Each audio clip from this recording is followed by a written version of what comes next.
నమస్తే, welcome to story board. Pahalgam ఉగ్రదాడికి భారత్ ప్రతీకారం తీర్చుకోవాలి అనుకుంది. ఆపరేషన్ సింధూర్తో పని పూర్తి చేసింది. అంతవరకే అనుకుంది. అంతేకాని పాకిస్తాన్తో యుద్ధానికి దిగాలని అనుకోలేదు. కానీ దాయాది మాత్రం అనవసరంగా తోకజాడించింది. అప్పటికీ భారత్ సంయమనం ప్రదర్శించి ప్రతిఘటనకే పరిమితమైంది. చివరకు పాకిస్తాన్ చేతులెత్తేసి అమెరికా శరణుజొచ్చింది. అలా కాల్పుల విరమణకు బాటలు వేసింది. పాక్ విరమణ ప్రతిపాదనను భారత్ వెంటనే అంగీకరించి తాను శాంతిపక్షమని మరోసారి చాటి చెప్పింది. భారత్ శాంతి కాముక దేశం. దాయాది ఎంత రెచ్చగొట్టినా రెచ్చిపోయిన చరిత్ర లేదు. ఇప్పుడు కూడా పహల్గామ్ ఉగ్రదాడికి ప్రతీకారం మాత్రమే ప్లాన్ చేసింది. కేవలం ఉగ్రవాదుల్ని మాత్రమే టార్గెట్ చేసింది. అంతేకాని యుద్ధం అనే ఆలోచనే ఎప్పుడూ చేయలేదు. యుద్ధం ఎప్పుడూ వాంఛనీయం కాదు. బుద్ధుడు పుట్టిన దేశంలో, అహింసే ఆయుధంగా స్వాతంత్ర్యం సాధించిన దేశంలో యుద్ధానికి ఎవరూ ఇష్టపడరు. శతాబ్దాల భారత్ చరిత్ర చూసుకున్నా ఎప్పుడూ యుద్ధకాంక్ష కనిపించదు. తనను తీవ్ర ఇబ్బందులకు గురిచేసిన శత్రువులపై కూడా ఎప్పుడూ దండెత్తాలనే ఆలోచన చేయలేదు. కేవలం శత్రువులు దాడి చేస్తే ప్రతిఘటన మాత్రమే ఇచ్చింది. స్వతంత్ర భారతంలోనూ అదే సంప్రదాయం కొనసాగింది. అసలు ఉగ్రదాడులు జరిగిన ప్రతిసారి పాకిస్తాన్తో యుద్ధమే చేసుంటే ఈ పాటికి పాక్ ఎలా ఉండేదో ప్రత్యేకంగా చెప్పనక్కర్లేదు.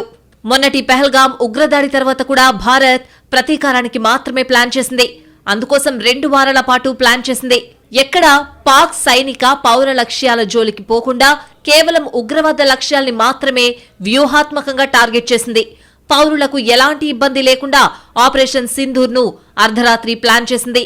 అన్ని రకాల జాగ్రత్తలు తీసుకుని అత్యంత ఖచ్చితత్వంతో దాడులు జరిపింది. ఆపరేషన్ సింధూర్ తర్వాత కూడా భారత్ విజయ గర్వంతో ప్రకటనలు చేయలేదు. ఉగ్రవాదుల పని పట్టామని మాత్రమే ప్రకటించింది.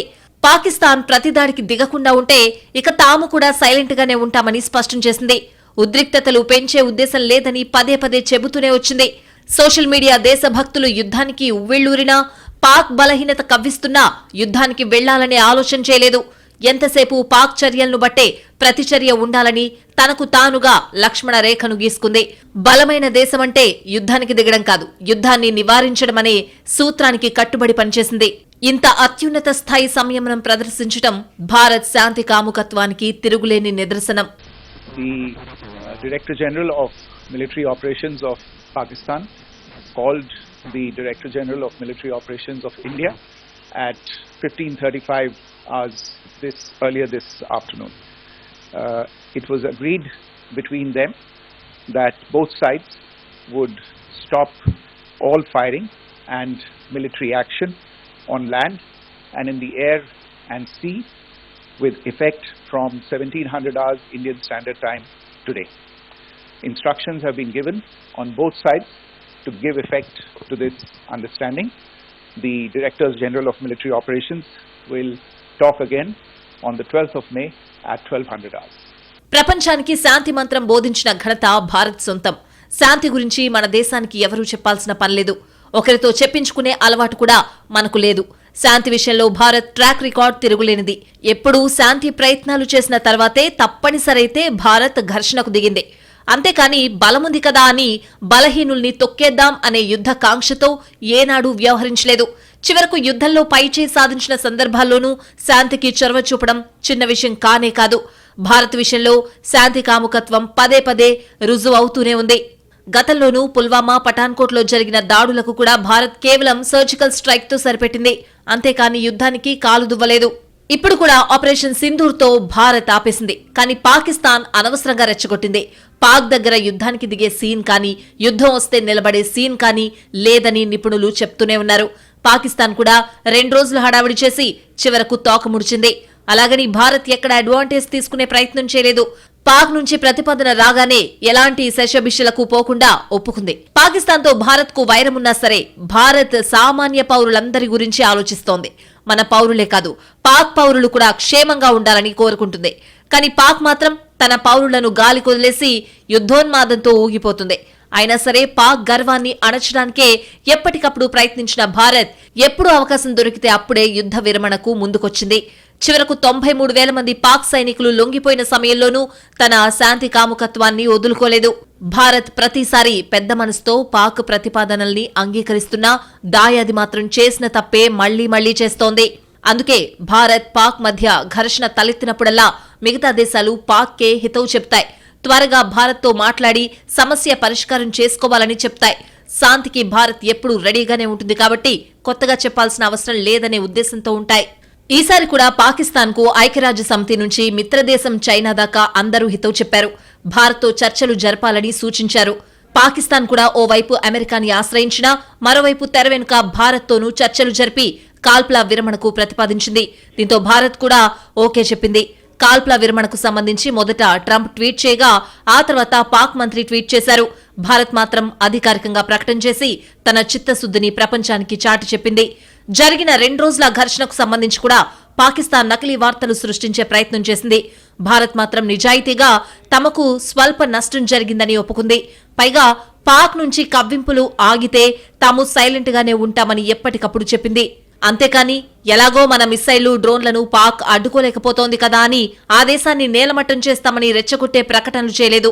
చివరకు పాక్ డ్రోన్లన్నీ నిర్వీర్యమైనా ఆ దేశాన్ని తక్కువ చేసే ప్రయత్నం కూడా చేయలేదు. ప్రజల సంక్షేమాన్ని దృష్టిలో పెట్టుకుని యుద్ధానికి కాలు దువ్వకూడదని హితవు మాత్రమే చెప్పింది. శత్రు దేశానికి కూడా ఇంతగా పనిగట్టుకుని నీతులు చెప్పాలంటే భారత్కు ఏ స్థాయిలో సంయమనం ఉండాలో ప్రత్యేకంగా చెప్పాల్సిన పనిలేదు. భారత్ లాంటి శత్రు దేశం ఉండడం కూడా పాకిస్తాన్ అదృష్టమంటే అతిశయోక్తి కానే కాదు. పాకిస్తాన్ ఎంత కవ్వించినా రెచ్చిపోకుండా ఉండే దేశం భారత్. అన్ని రకాలుగా బలమైన స్థితిలో ఉన్నా సరే బలహీనంగా ఉన్న దాయాదిని సమాదరించే పెద్ద మనసు చేసుకుంది. ఎన్ని యుద్ధాలు జరిగినా ఎన్నిసార్లు ఉగ్రదాడులు జరిగినా పాకిస్తాన్ ఒకప్పుడు తనలో భాగమే అనే వాస్తవాన్ని భారత్ ఎప్పుడూ మర్చిపోలేదు కూడా. అందుకే ఎన్ని ఘర్షణలు జరిగినా తనతో పాటు పాకిస్తాన్ కూడా బాగుండాలని కోరుకుంటుంది. ఇతర దేశాల్లో ఉన్న పాక్ పౌరుల్ని కూడా మన పౌరులతో సమానంగా ట్రీట్ చేయడం భారత్కు మొదటి నుంచి ఉన్న అలవాటు. ఎక్కడ సంక్షోభం వచ్చినా మన పౌరులతో పాటు పాక్ పౌరుల్ని సురక్షితంగా తీసుకొచ్చిన చరిత్ర ఉంది. అంతేకాని పాక్తో వైరం ఉంది కదా అని ఆ దేశ పౌరుల్ని నట్టేటా ముంచుదామనే పని ఎప్పుడూ చేయలేదు భారత్. ఇంతకంటే భారత్ శాంతి ప్రియత్వానికి సూచిక ఇంకేం కావాలనే ప్రశ్నలు వస్తున్నాయి. ఆపరేషన్ సింధూర్కు ప్రతిదాడులు వద్దని భారత్ హితవు చెబుతూనే ఉంది. అయినా పాక్ బుద్ధి మార్చుకోలేదు. మరోసారి పరాభవం పాలై అమెరికాని ఆశ్రయించి కాల్పుల విరమణకు ప్రతిపాదించింది. 26 మంది అమాయక పౌరులు బలయ్యారు. ప్రశాంత వాతావరణంలో ప్రకృతిని ఆస్వాదిస్తున్న పర్యాటకుల్ని కుటుంబాల ముందే దారుణంగా హత్య చేశారు. ఎంతమంది ఉగ్రవాదుల్ని చంపినా నిజానికి ఆ ఘాతుకానికి సరిపోదు. అలాగే ప్రతీకారం దారుణంగా ఉండాలని దేశమంతా ఏకమై డిమాండ్ చేసింది. అయినా సరే భారత్ ఎక్కడా త్వరపడలేదు. 2 వారాల పాటు తన ప్రజల ఆకాంక్షలు డిమాండ్లను మోసింది, భరించింది. చివరకు కేవలం ఉగ్రవాదులకు మాత్రమే నష్టం జరిగేలా వ్యూహాన్ని రచించి అమలు చేసింది. ఆపరేషన్ సింధూర్తో పని పూర్తి చేసింది. తాము అనుకున్నది చేశామని అప్పుడే స్పష్టంగా ప్రకటించింది. యుద్ధం చేసే ఉద్దేశం లేదని, తమ వైపు నుంచి ఇక దాడులు ఉండబోవని హామీ కూడా ఇచ్చింది. కానీ పాకిస్తాన్ మన మంచితనాన్ని అలుసుగా తీసుకుంది. ఓవైపు ఉగ్రవాదులతో సంబంధం లేదని బుకాయిస్తూనే మరోవైపు ఉగ్రవాద స్థావరాలపై జరిగిన దాడికి ప్రతిదాడులు చేసింది. పాక్ ప్రయోగించిన 100 డ్రోన్లను నేలమట్టం చేసిన భారత్ అప్పటికీ ఎదురుదాడి చేయకుండా సంయమనం పాటించింది. పాక్ దాడుల్ని ప్రతిఘటిస్తున్నామే తప్ప ఎదురుదాడి చేయడం లేదని చెప్తూనే ఉంది. కానీ పాకిస్తాన్ మాత్రం ఇదే అదునుగా రెచ్చిపోయింది. సైనిక లక్ష్యాలతో పాటు పౌరుల లక్ష్యాలపైన దుర్మార్గంగా గురిపెట్టింది. అప్పటికి భారత్ రెచ్చిపోకుండా కేవలం సైనిక లక్ష్యాలనే టార్గెట్ చేసింది. 2 రోజుల పటాటోపన్ తర్వాత పాకిస్తాన్ కు బుద్ధొచ్చింది. తమ దగ్గరున్న ఆయుధాల సంగతే గుర్తొచ్చిందో, టర్కీ సరఫరా చేసిన డ్రోన్లు నిండుకున్నాయో కానీ కాపాడాలని అమెరికాను శరణుజొచ్చింది. అమెరికా ద్వారా భారత్తో మాట్లాడుకుని కాల్పుల విరమణ ఒప్పందం కుదుర్చుకుంది. పాకిస్తాన్ మన ముందు నిలబడలేదని మొదటి నుంచి ఉన్న అంచనాని నిజమైంది. పాక్ బలహీనతల్ని వాడుకుని అడ్వాంటేజ్ సాధించాలనే సలహాలొచ్చినా భారత్ మాత్రం ఆ పని చేయలేదు. ఎప్పట్లాగే శాంతికి కట్టుబడింది. శాంతి విషయంలో ఎవరిది పై చేయి, ఘర్షణ కొనసాగిస్తే పరిస్థితి ఎలా ఉంటుందనే ఆలోచనలు చేయలేదు. వెంటనే శాంతి ప్రతిపాదనకు గ్రీన్ సిగ్నల్ ఇచ్చింది. తదుపరి చర్చల తేదీని కూడా ప్రకటించి తన కట్టుబాటును చాటుకుంది. రష్యా ఉక్రెయిన్ యుద్ధం, ఇజ్రాయెల్ హమాస్ ఘర్షణ సమయంలోనూ చర్చలే పరిష్కారమని చెప్పింది భారత్. ఇప్పుడు స్వయంగా తాను చర్చల ద్వారా శాంతి పక్షమేనని రుజువు చేసుకుని మిగతా దేశాలకు ఆదర్శంగా నిలిచింది అనడంలో సందేహం లేదు.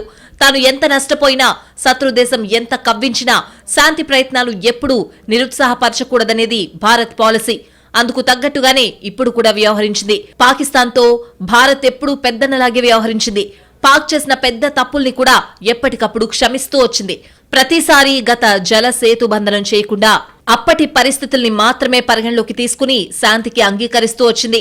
శాంతిని పాక్ అలుసుగా తీసుకుంటుందనే విషయం తెలిసినా మన వైపు నుంచి శాంతికి ప్రయత్నలోపం ఉండద్దనే ఉద్దేశంతోనే పనిచేస్తోంది. మన ప్రభుత్వమే కాదు, దౌత్యవేత్తలు, సైన్యం కూడా శాంతి మంత్రమే పఠిస్తారు. పాక్ దాడులకు దిగి అనవసరంగా ఉన్న ఆయుధాలను వృధా చేసుకుంటోందనే చర్చ కూడా భారత్లో జరిగింది. ఇప్పుడు మనం అనుకున్నది నిజమైంది. భారత్ను ఎదుర్కొనే సత్తా తమకు ఉందని ప్రగల్భాలు పలికిన పాక్ ఇప్పుడు చేతులెత్తేసి కాల్పుల విరమణకు ప్రతిపాదించింది. పాకిస్తాన్ పరిస్థితి తెలిసిన భారత్ విషయం అర్థం చేసుకుని ఏ విధంగా అయినా శాంతికి తెరతీసే అవకాశం వదులుకోవడానికి సిద్ధపడలేదు.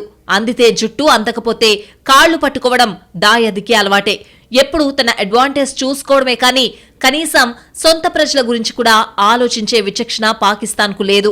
కానీ భారత్ మాత్రం ఎప్పుడూ జన నష్టం, ప్రాణ నష్టం జరగకూడదనే సూత్రానికే కట్టుబడింది.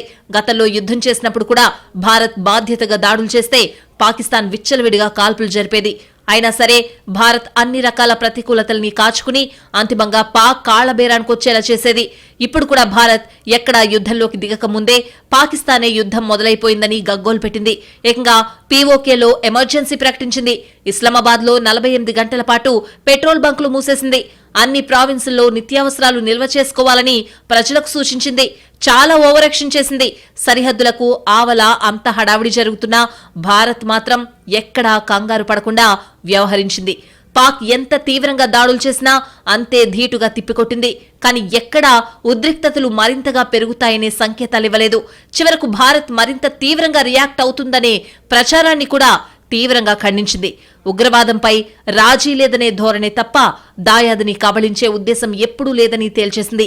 అయినా సరే తప్పుడు ప్రచారాలు చేస్తే కఠిన చర్యలుంటాయని కూడా హెచ్చరించింది. ఎట్టకేలకు భారత్ పాక్ మధ్య కాల్పుల విరమణ అమల్లోకొచ్చింది. చివరకు ఆ సంగతి ప్రకటించే విషయంలో కూడా భారత్ అందరికీ పూర్తి భరోసా ఇచ్చేలా వ్యవహరించింది. నేల మీద కానీ, ఆకాశంలో కానీ, నీటి మీద కానీ ఎలాంటి సైనిక చర్య ఉండబోదని పాకిస్తాన్కు హామీ ఇచ్చింది. అసలు కాల్పుల విరమణకు ప్రతిపాదించిన పాకిస్తాన్ కూడా ఇంత వివరంగా ప్రకటన చేయలేదు. అలా ఉద్రిక్తతలు తగ్గించడానికి ఎప్పుడైనా 4 అడుగులు ముందుకే వేస్తామని భారత్ మరోసారి నిరూపించింది. పాకిస్తాన్కు ముందు రెచ్చిపోవటం, తర్వాత కాళ్లబేరానికి రావటం మొదట్నుంచి అలవాటే. ప్రతిసారి యుద్ధానికి కాలుదువ్వే పాకిస్తాన్ తర్వాత అమెరికా సహాయంతోనే బయటపడుతూ వచ్చింది. ఇప్పుడు మరోసారి అదే పనిచేసింది. భారత్ అప్పుడు ఇప్పుడు ఎప్పుడూ శాంతిపక్షమేనని రుజువైపోయింది. ఎన్నిసార్లు ప్రయత్నించినా కుక్కతోక వంకరే. ఎలకతోక తెచ్చి ఏడాది ఉతికినా నలుపు నలుపే కాని తెలుపు కాదు. పాకిస్తాన్ బుద్ధి కూడా అంతే. 4 సార్లు యుద్ధంలో ఓడినా, ప్రతిసారి భారత్ చేతిలో పరాభవం ఎదురవుతున్నా పోకడ మార్చుకోదు. ప్రతిసారి కయ్యానికి కాలు దువ్వుతుంది. ఏవీ లేని ఆకులా ఎగిరెగిరి పడుతుంది. ప్రతిసారి అమెరికా కాళ్లు పట్టుకుని యుద్ధం నుంచి బయటపడేమని అడుగుతుంది. ఆ తర్వాత భారత్తోనూ చర్చలు జరిపి కాల్పుల విరమణ అంటూ శాంతికి ద్వారాలు తెరుస్తుంది. ఎప్పుడు ఇలా చేతులు కాలాక ఆకులు పట్టుకోవడం ఎందుకు, ముందే మనసు మార్చుకోరాదా అంటే మాత్రం వినదు. భారత్ పాక్ మధ్య ఇప్పటికే 4 యుద్ధాలు జరిగాయి. అన్నిసార్లు పాకిస్తానే మొదట దాడికి దిగింది. దాయాది దాడికి ప్రతిగానే భారత్ యుద్ధంలోకి ప్రవేశించాల్సి వచ్చింది. కొన్ని రోజులు, నెలలు యుద్ధం చేశాక పాక్ తోక ముడిచి అమెరికాని ఆశ్రయిస్తుంది. తమను కాపాడాలని వేడుకుంటుంది. అప్పుడు అమెరికా జోక్యంతో యుద్ధం ముగుస్తుంది. 4 యుద్ధాల్లోనూ ఈ సీన్ ఇలాగే జరిగింది. ఎక్కడా అటూ ఇటూ కాలేదు. దశాబ్దాలు గడిచినా పాక్ స్టైల్ మార్చలేదు. భారత్ శాంతిపక్షం వహించడం మానలేదు. భారత్ ముందే శాంతి మంత్రం పఠిస్తే సెటైర్లు వేసే పాకిస్తాన్ ఆ తర్వాత మన ముందు శాంతి ప్రతిపాదన చేసే సాహసం కూడా చేయలేకపోతోంది. అందుకే భారత్తో నేరుగా మాట్లాడేందుకు మొహం చెల్లక అమెరికాను మాట సాయం అడుగుతోంది. ఈసారి కూడా అదే సీన్ రిపీట్ అయింది. శాంతి ప్రతిపాదన ఎవరు, ఎందుకు చేస్తున్నారని భారత్ ఎప్పుడూ లోతుగా ఆలోచించలేదు.